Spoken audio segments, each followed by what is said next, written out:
منبر پر رونق افروز عرش مقام سادات کرام ذوی الاحترام ذوی الاحتشام باصفا علماء کرام حاضرین محفل پردہ نشین ماؤں اور بہنوں، السلام علیکم ورحمۃ اللہ وبرکاتہ۔ انتہائی احترام و عقیدت کے ساتھ اپنے اور ساری کائنات کی مرکز عقیدت دانائے سبل مولائے کل ختم الرسل خسرو خوباں سیاح لامکا وجہ کن فکا در اللہ المکنون سر اللہ المخزون عالم ما کانا وما یکون آب و گل انبیاء جانو دل اصفیاء مطلع ہر سعادت مقطع ہر سیادت خلاصہ کائنات فخر موجودات حضور احمد مجتبی محمد مصطفیٰ ارواح نافدہ صلی اللہ تعالی علیہ وآلہ وصحبہ وبارک وسلم کی بارگاہ بے کس پناہ میں جس طریقے بلند آواز سے میرے ساتھ مل کر پڑھیں الصلاۃ والسلام علیک یا نبی اللہ، الصلاۃ والسلام علیک یا حبیب اللہ وعلی آلک و صلی اللہ تعالی علیہ وسلم۔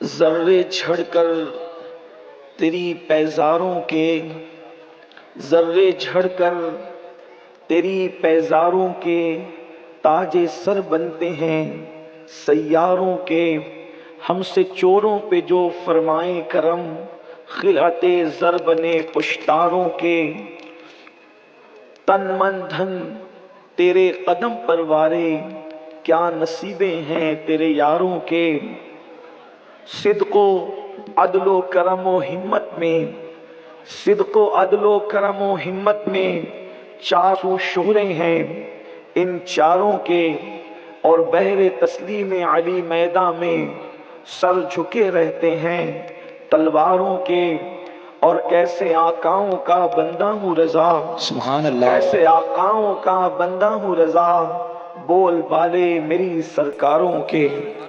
آج کی یہ محفل عزیزم سید بلال باپو سلمہ کے نکاح کے موقع پر انعقاد پذیر ہے، اور برادر عزیز سید انیس باپو نے مجھے یہ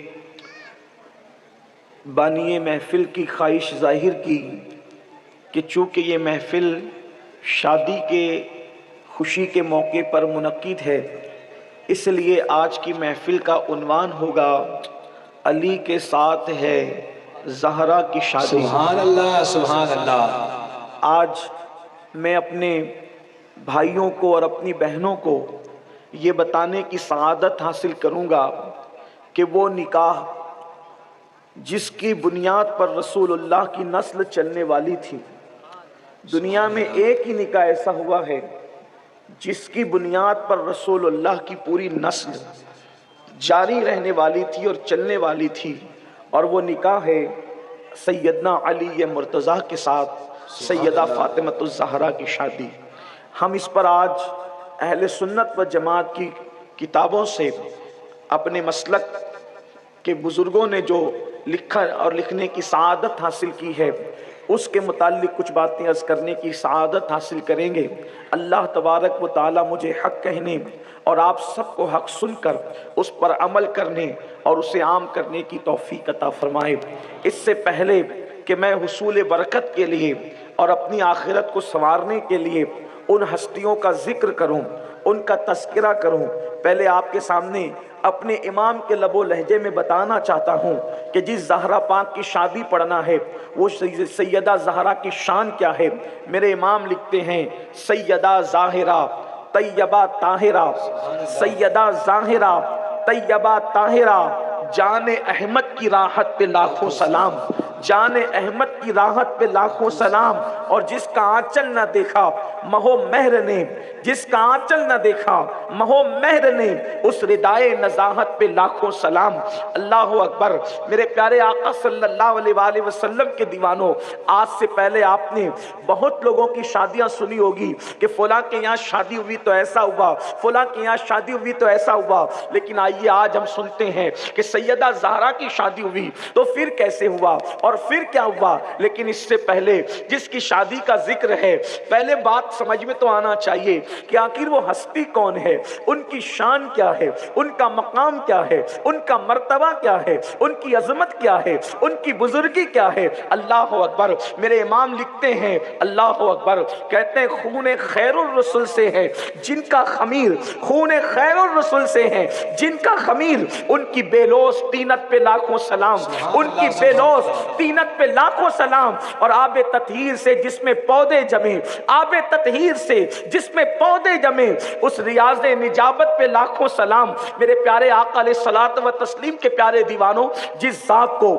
سیدہ فاطمۃ الزہرا کہا جاتا ہے، جس ذات کو مخدومہ کائنات کہا جاتا ہے، جس ذات کو ملکہ فردوس بری کہا جاتا ہے، جس ذات کو اللہ اکبر خاتون قیامت کہا جاتا ہے، میرے پیارے آقا علیہ الصلوۃ و تسلیم کے پیارے دیوانوں، سب سے پہلی بات تو یہ ہے، ہم اہل سنت کے عقیدے میں رسول اللہ صلی اللہ علیہ وآلہ وسلم کی 4 شہزادیاں ہیں۔ میرے آقا علیہ السلام کی 4 شہزادیاں ہیں، حضرت زینب بنت محمد روح فدا صلی اللہ علیہ وآلہ وسلم، حضرت رقیہ بنت محمد روح فدا صلی اللہ علیہ وآلہ وسلم، حضرت ام کلثوم بنت محمد روح فدا صلی اللہ علیہ وآلہ وسلم، اور حضرت سیدہ فاطمہ بنت محمد روح فدا صلی اللہ علیہ وآلہ وسلم۔ ظاہر سی بات ہے، ایک باپ کی کئی اولادیں ہوتی ہے اور پھر اولاد ہونے کی نسبت سے وہ سب برابر ہوتی ہے، مگر اللہ اللہ، یہ میرے نبی کا گھر ہے، یہ میرے نبی کا مکان ہے، یہ میرے نبی کا حجرہ ہے۔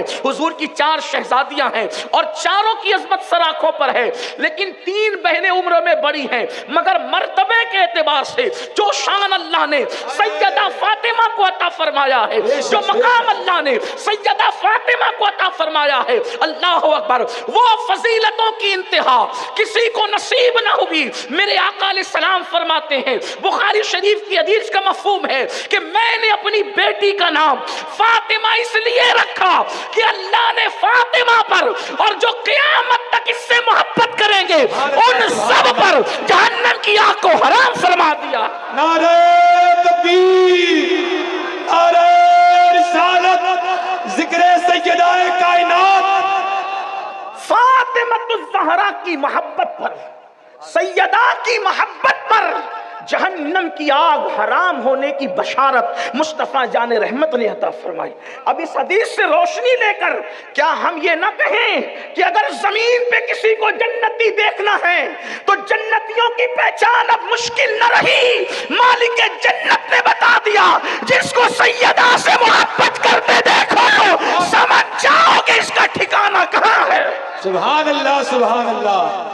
جس کی محبت، جس سے محبت، جنت کی بشارت اور جہنم حرام۔ یہ بخاری شریف میں حدیث موجود ہے، آپ ماہ محرم میں بار بار سنتے ہیں، اور اس کے بعد سیدہ پاک کی عظمت کا اندازہ کوئی لگائے تو صحیح، میں تھوڑا وقت آپ کا، تاکہ اس شخصیت کی عظمت اور بزرگی آپ کو پتا چلے جس کا ذکر آپ سن رہے ہیں۔ ماؤں اور بہنوں کی خصوصی توجہ، اللہ اکبر۔ میرے رسول علیہ الصلوۃ و تسلیم کے گھر میں اعلان نبوت سے 5 سال پہلے یا 1 سال پہلے یا اعلان نبوت کے